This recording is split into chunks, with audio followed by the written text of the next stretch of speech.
Ya, setelah Sakatatal, kini giliran terpidana lainnya, Rivaldi, yang mengajukan peninjauan kembali atas kasus pembunuhan Vina dan juga Eki. Apa saja kemudian bukti-bukti yang disiapkan, bagaimana persiapannya, berikut informasi untuk Anda.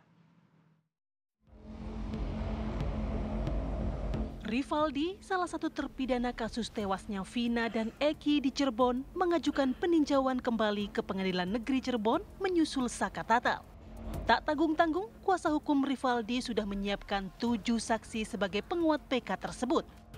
Saksi tersebut akan terbagi menjadi saksi alibi dan saksi ahli. Bahkan kuasa hukum juga meminta kesediaan Ibtu Rudiana untuk menjadi saksi.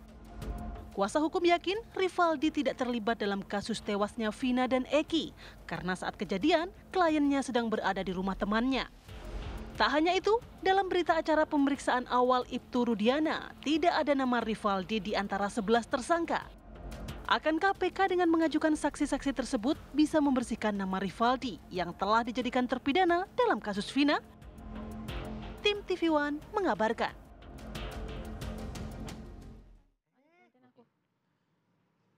Ya, untuk membahas mengenai kasus ini kita sudah kedatangan sejumlah narasumber yang hadir di studio. Ada Bang Pitra Nasution yang sudah berada di sini. Selamat pagi, kuasa hukum dari Ibtu Rudiana. Pagi Bang Selamat pagi. Ada Pak Arianto tadi selaku penasihat ahli Kapolri sudah bergabung sama kami. Selamat pagi, Pak Arianto. Selamat pagi, Pak Arianto. Dan ada Mbak Cindy Sembiring selaku kuasa hukum dari Rivaldi. Selamat pagi, Mbak Cindy. Selamat pagi, Mbak Cindy. Selamat Pak Fira. Baik, Mbak Cindy. Saya ingin mulai dari Mbak Cindy dulu ya. Karena Mbak Cindy ini kliennya akan mengajukan PK. Sejauh ini sudah sejauh mana prosesnya? Apa saja yang disiapkan? Bukti-bukti apa saja yang kemudian Anda anggap sebagai bukti yang paling kuat untuk bisa diajukan di peninjauan kembali? Ya. Baik, terima kasih Alfa. Kalau untuk berapa persennya ya, untuk Rivaldi sendiri, insya Allah sih udah mulai merucut di 85% ya. Tinggal 15% lagi untuk pendaftarannya. Bukti apa aja yang sudah kami siapkan? Sudah banyak, termasuk bukti di mana bahwa klien kami Rivaldi Aditya Wardana itu tidak ada di tempat pada saat kejadian tanggal 27 Agustus 2016 tersebut. Yang di mana Rivaldi sendiri bisa membuktikan bahwa dia bukanlah satu pertemanan atau satu kampung dengan ke-7 terpidana lainnya yang telah ditangkap oleh Pak Rudiana di depan SMP 11 tersebut. Mbak Cindy, kalau tidak ada keterkaitannya, tidak saling kenal, artinya bukti yang disodorkan nantinya itu akan bentuknya seperti apa? Buktinya ada saksi fakta dan termasuk beberapa alat bukti ya, bahwa bahwa pada saat tanggal 27 Agustus tersebut adalah bukti fotonya mungkin gitu kan, bahwa si Rivaldi itu tidak ada di tempat depan SMP 11 tersebut. Beliau ada di mana? Kabarnya dalam tahanan di Polsek Utbar kalau tidak salah. Itu kalau berada di tahanan itu pada saat ditangkap di tanggal 29 untuk kasus yang lainnya. Tapi pada saat tanggal 27 Agustus 2016 tersebut, dia sedang berkumpul dengan teman-temannya, itu merayakan ulang tahun di daerah Pandesan, di kota Cirebon. Ya kan, sedangkan anak-anak yang terpidana 7 lainnya itu kan tinggalnya di SMP 11. Dan Rivaldi sendiri tidak bertempat tinggal di depan SMP 11, tapi dia di daerah Pamengkang. Jadi dari lokasi tempat tinggal mereka aja sudah berbeda, dan dari awal juga kan selalu menyatakan 7 terpidana lainnya itu tidak mengenal Rivaldi Aditya Wardana, termasuk Rivaldi sendiri tidak mengenal ke-7 terpidana lainnya. Untuk Rivaldi sendiri memang sudah ditahan di tanggal 29 Agustus 2016 di Polsek Utara Barat. Ditahan atas kasus apa? Kepemilikan senjata tajam yang digunakan untuk mengancam warga, dan itu katanya kabarnya juga senjata tajam yang sama untuk digunakan menusuk Vina dan juga Eki. Ya. Untuk kasusnya di tanggal 29 ditangkap itu untuk kasus penganiayaan. Awalnya pelaporan tersebut karena dengan teman perempuannya, ya kan. Pada saat dia lagi berantem, dia juga sempat memberantakan warung di depan di depan Grage, itu nasi jamblang dia iniin, dan posisinya di situ memang dekat dengan Polsek Utara Barat. Makanya mungkin si perempuan tersebut lapor dan langsung pada malam itu juga datangin tuh sama polisi Rivaldi itu untuk ditanya dan segala macam. Ternyata pada saat penggeledahan dia membawa. Tapi pada saat jalan dengan perempuan tersebut, ya teman perempuannya, dia tidak membawa sajam. Dan sajamnya sendiri sudah diputus 1 tahun 5 bulan di tanggal 31 Januari 2017. Kesamaannya untuk kasus pembunuhan Vina dan Eki ini sendiri, sebenarnya kan di situ kan dibilangnya itu kan samurai ya. Pada dasarnya itu bukan samurai sama sekali, hanya pisau kecil sebenarnya.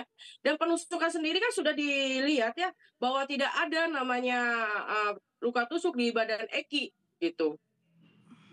Baik, Bang Pitra, tidak ada luka tusuk di badan Eki, kemudian sajam itu juga pada saat itu memang untuk kasus lainnya ya kedapatannya, dan pada saat itu tidak dibawa juga sebenarnya menurut pengakuan dari kuasa hukum Rivaldi. Saya menjawabnya ringan saja gitu. Yang pertama saya ingin luruskan dulu dari keterangan Ito kita Sembiring ini terkait dengan vonis pidana kepada Rivaldi, bukan 1 tahun 5 bulan, akan tetapi 1 tahun 6 bulan vonisnya. Dan itu nomor perkaranya nomor 226 PN Cirebon. Kalau dikatakan tidak ada barang bukti sesuai dengan putusan pengadilan PN Cirebon tersebut, itu barang buktinya ada 2 yang diputuskan oleh hakim. Yang pertama, 1 bilah senjata tajam berupa pedang. Yang kedua, 1 buah celana panjang jeans merek Wrangler warna biru. Terus ada perintah pengadilan juga di sini, ya. Dikembalikan kepada penuntut umum untuk dipergunakan dalam perkara lain atas nama Rivaldi Aditya Wardana. Itu perintah pengadilan untuk perkara lainnya lagi, gitu. Jadi begini. Terkait dengan perkara yang berbeda itu, karena memang ini sebenarnya bukan konteks saya ya, tapi karena memang ini ada serangan, wajib saya luruskan kan gitu. Nah, perkara nomor 226 itu adalah Rivaldi berdasarkan putusan pengadilan itu melakukan penganiayaan dan menggunakan senjata penikam ataupun senjata penusuk terhadap korban lain. Nah, kenapa dia ikut ditarik di dalam perkara almarhum Vina dan Eki? Kita tidak bisa melihat itu dari sisi Ekinya saja gitu. Kan ada 2 korban anak manusia di sini yang telah meninggal dunia, almarhum Vina dan Eki. Dan senjata tajam itu yang keterlibatan Rivaldi berdasarkan keterangan daripada terpidana ini. Rivaldi ditangkap oleh Polsek Utbar itu pada tanggal 29 Agustus 2016. Sedangkan itu baru diketahui keterlibatan yang bersangkutan itu pada tanggal 31 Agustus 2016 ketika dilakukan penyidikan oleh penyidik Polresta Cirebon Kota, di mana para terpidana ini berdasarkan hasil penyidikan menyatakan pada waktu peristiwa kejadian tersebut Rivaldi ikut serta. Hanya itu saja dasar penangkapan Rivaldi. Dan senjata tajam itu asalnya dari yang bersangkutan, itu dari keterangan terpidana, sehingga dilakukan pendalaman, penggalian, penyidik melakukan pemeriksaan terhadap Rivaldi ini ya, dan berdasarkan perintah putusan pengadilan juga karena memang ada kasus lainnya tadi berdasarkan putusan nomor 226 itu, sehingga dilakukan pendalaman lagi dan penggalian dan dia terlibat dalam kasus ini. Nah, tapi tadi dari Mbak Cindy bilang bahwa kesaksian terpidana lainnya itu yang menyatakan bahwa mengenal Rivaldi, tapi Rivaldi sebenarnya tidak mengenal keterpidana lainnya gitu loh. Ini adalah asumsi. Karena kemarin aja saya lihat itu ada kemarin kan ada salah satu pengacara ya namanya Tony yang menyerang klien saya, katanya klien saya berbohong. Saya balik lagi ke dia. Tapi mereka punya ya, bukti, Bang. Justru yang berbohong itu adalah klien mereka. Kalau memang bisa saya tunjukin ya, ini tapi kasus lain juga.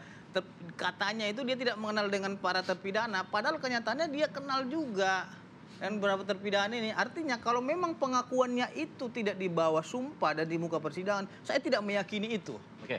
Gitu loh, karena belum diuji dan diperiksa, begitu Mbak. Baik, Pak Arianto, kalau melihat kasus ini beda lagi sama Saka Tatal, tapi masih berkaitan begitu. Ada 2 pertentangan juga pernyataan yang dikemukakan, satu mengenal atau tidak, lalu kemudian ada diambil dari kasus lain. Bagaimana kemudian Pak Arianto melihat hal ini? Nanti usai jeda Pak Arianto ya, kita jeda dulu, kami kembali saat lagi.